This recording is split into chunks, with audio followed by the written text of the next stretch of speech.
Hello everyone, welcomes to Pass Seekers Educore. कैसे हैं आप भाई? आप सभी के कॉल्स आ रहे हैं कि सर सेकंड सेट कब डालेंगे। आपकी एग्ज़ाम्स लेट हो गई इसलिए मैं और कामों में बिज़ी हो गया। चलिए कोई बात नहीं, हम सेकंड सेट के साथ आ गए हैं। सेकंड सेट हमारा पॉलीमर्स का है और आज हम पॉलीमर्स पे डिस्कस करेंगे। पर आपसे एक शिकायत है कि जब आप ये वीडियो देखते हैं तो प्लीज़ आप लाइक करना नहीं भूलें। आप अभी इसे लाइक कर लें ताकि आप जब पूरा वीडियो देख लें फिर आप इसे लाइक नहीं करते हैं, इसलिए पहले ही आप इसे लाइक कर दें। ठीक है, चलिए हम पॉलीमर्स पे आते हैं। ठीक है, पॉलीमर्स हम देखेंगे, पॉलीमर्स के एमसीक्यूज। नंबर 1 क्वेश्चन है, which of the following is a natural polymer. Natural polymer इसमें से हमको ढूंढना है। 4 ऑप्शन दिए गए हैं।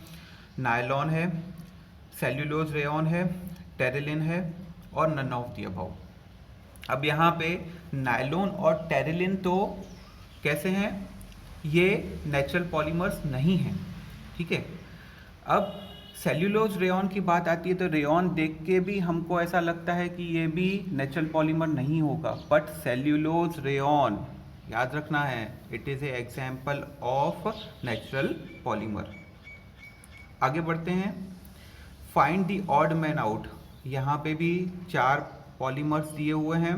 ठीक है, ए दिया हुआ है glass, silicone rubber, wool and can not B predicted. ठीक है, अब यहाँ पे अपने को find the odd man out, odd man out यहाँ से पता करना है। तो यहाँ पे ग्लास, वूल बराबर है और सिलिकॉन रबर, 3 एग्जाम्पल्स दिए हैं। इसमें ग्लास और सिलिकॉन रबर जो हैं वो दोनों इनऑर्गेनिक पॉलीमर्स हैं, जबकि wool is a organic polymer.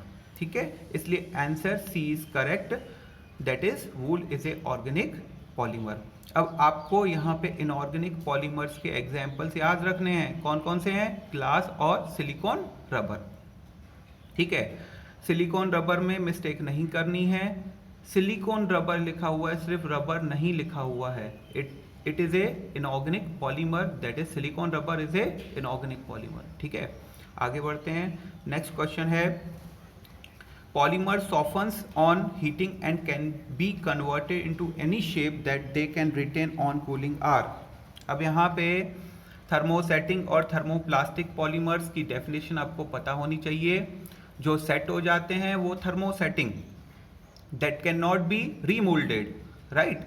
जबकि इस डेफिनेशन में बोल रहा है कि it can be converted into any shape, तो it is an example of thermoplastic polymers, right? So answer B is correct.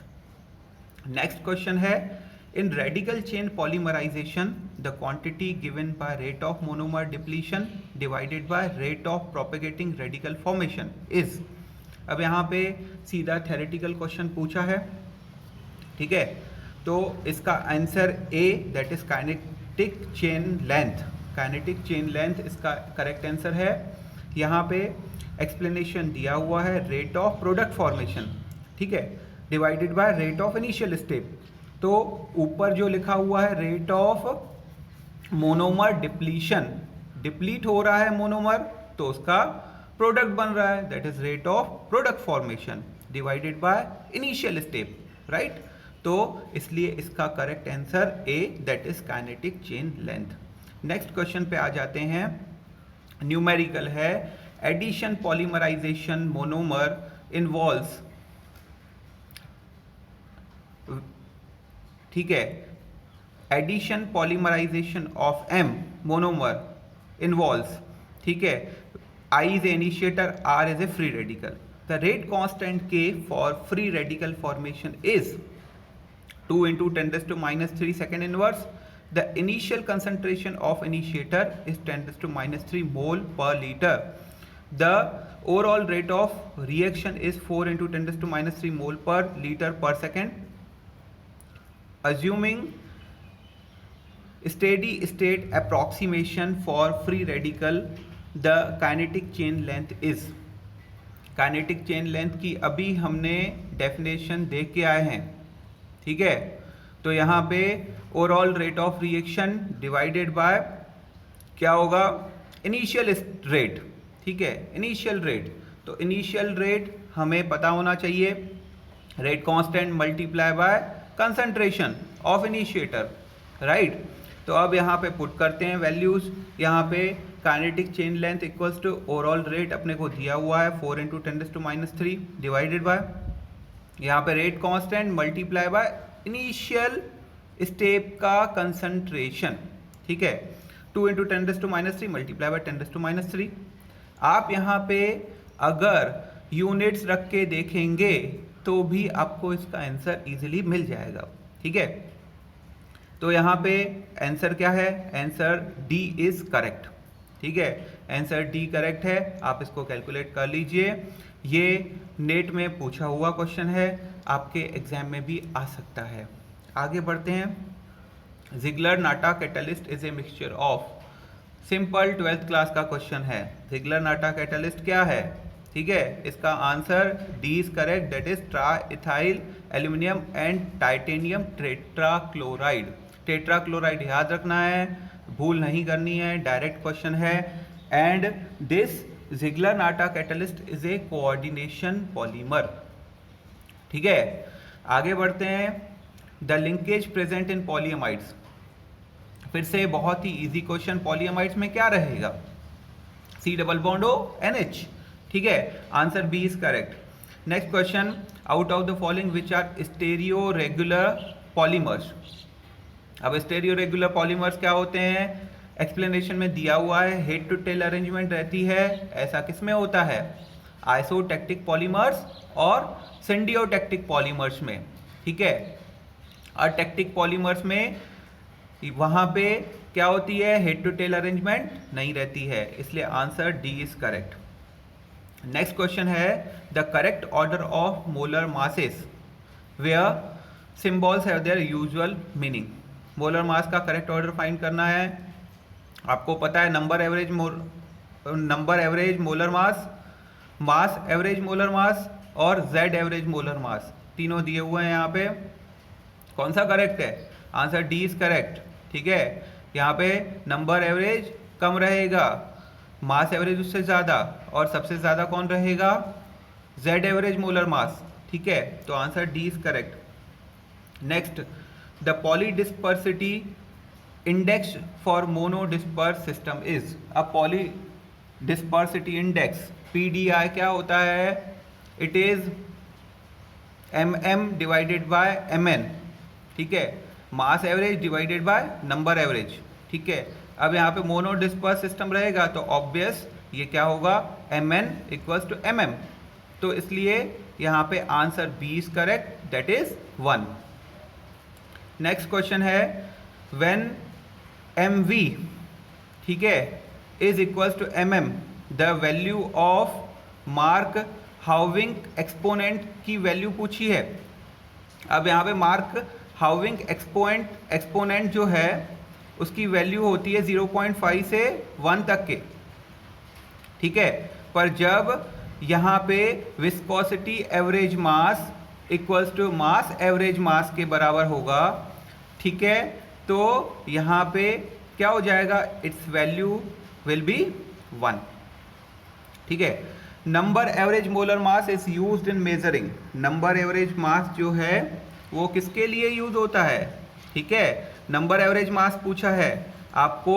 ये MCQs जो इसके बेसिस पे हैं, एग्जाम्पल्स के बेसिस पे, ये अच्छे से करने हैं क्योंकि इस पे क्वेश्चन आना ही है। यहाँ पे इंट्रिंसिक विस्कोसिटी दिया है, नहीं है इसका आंसर। ऑस्मोमेट्री, कोलिगेटिव प्रॉपर्टीज, तो बी और सी दोनों करेक्ट है।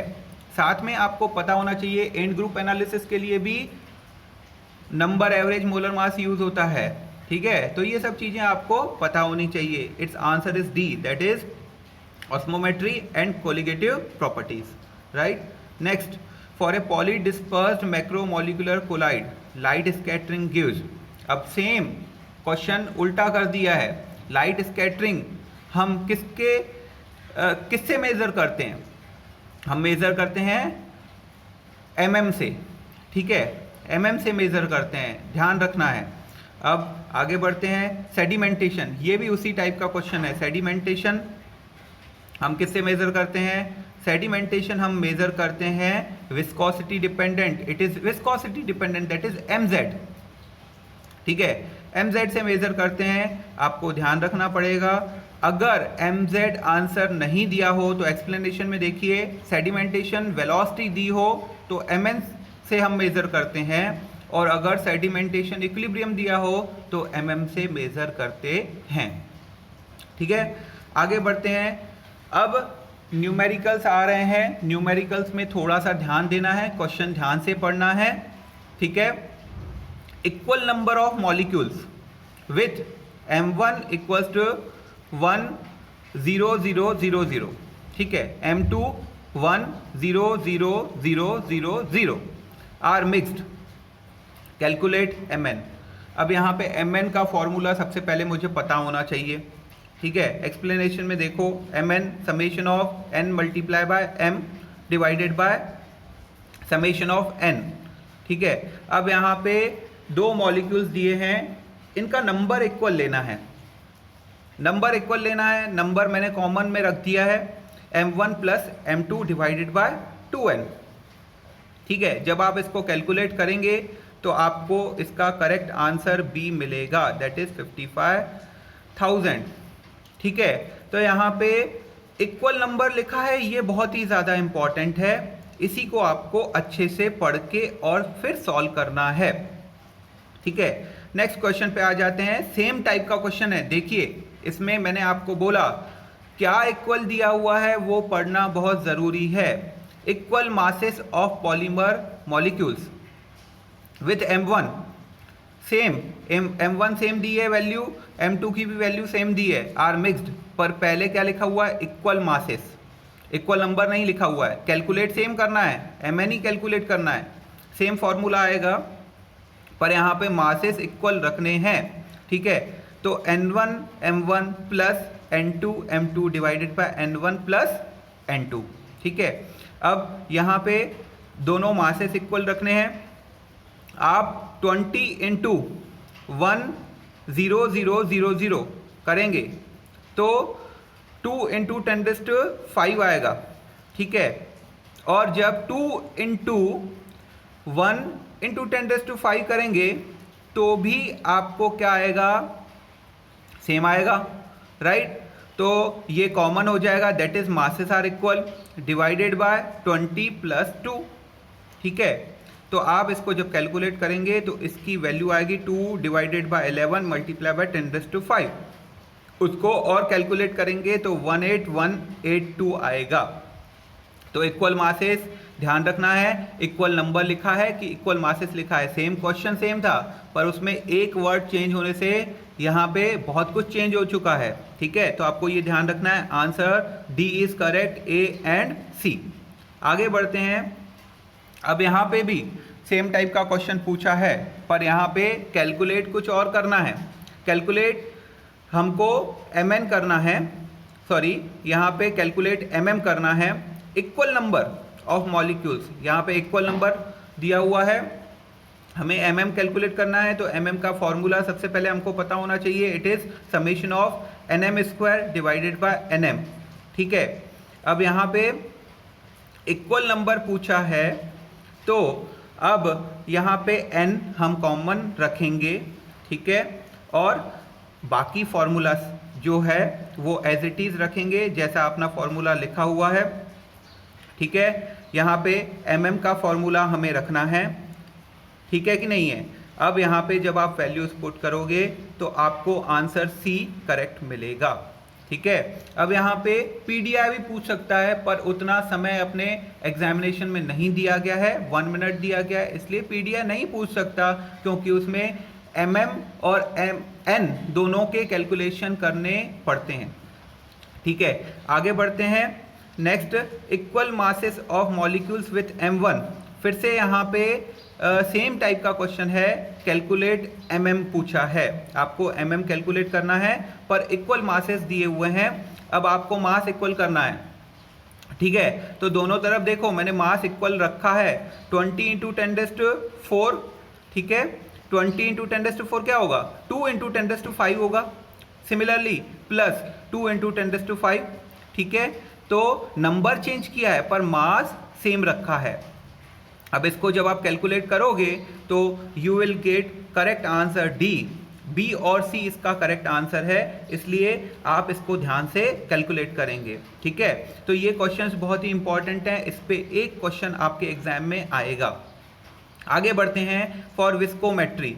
विस्कोमेट्री जब दिया हो तब आप भूल नहीं करेंगे, ऐसा सेम क्वेश्चन आया हुआ था पर वहाँ पे mz था, यहाँ पे mz नहीं है, इसलिए आपको ध्यान से पढ़ना है। यहाँ पे answer C is correct, mn is greater than mv is greater than mm, ठीक है, ये इसका आंसर है। आंसर डी मत करके आना, it will be wrong, right. So which is the correct answer, C is the correct answer, right. आगे बढ़ते हैं, ये क्वेश्चन नेट एग्जाम में पूछा गया है। During addition polymerisation the reaction proceeds via, बहुत ही इजी क्वेश्चन है, डायरेक्ट थ्योरेटिकल बेस्ड क्वेश्चन है। Answer B is correct, that is free radical chain reaction, ठीक है। आगे बढ़ते हैं, the intrinsic viscosity depends on the molar mass as. Intrinsic viscosity का फॉर्मूला दिया है, कांस्टेंट के डिपेंड्स ऑन, ये भी क्वेश्चन नेट एग्जाम में पूछा गया है। यहाँ पे के जो है सॉल्वेंट ओनली दिया हुआ है, पॉलीमर ओनली दिया है, सॉल्वेंट पॉलीमर पेयर, अथवा डी आंसर दिया है पॉलीमर पॉलीमर इंटरेक्शन। यहाँ पे के जो है 3 फैक्टर्स पे डिपेंड करता है, सॉल्वेंट पे भी डिपेंड करता है, पॉलीमर पे भी डिपेंड करता है और ये टेम्परेचर पे भी डिपेंड करता है। यहाँ पे 2 चीज़ें दी हुई है आंसर में, इसलिए आंसर सी इज करेक्ट, ठीक है। तो इस तरह से हमने पॉलीमर के 21 क्वेश्चंस कंप्लीट कर लिए हैं। हम मिलेंगे नेक्स्ट सेट में, नेक्स्ट सेट के साथ में हम मिलेंगे स्टैटिस्टिकल थर्मोडायनेमिक्स लेके। तब तक के लिए आपको पढ़ाई चालू रखना है आपकी, और अभी आप चैनल को सब्सक्राइब करें अगर चैनल पे नए हैं, वीडियो को लाइक करें, शेयर करें फ्रेंड्स के साथ में हैं। मिलते हैं नेक्स्ट क्लास में, बाय बाय, टेक केयर।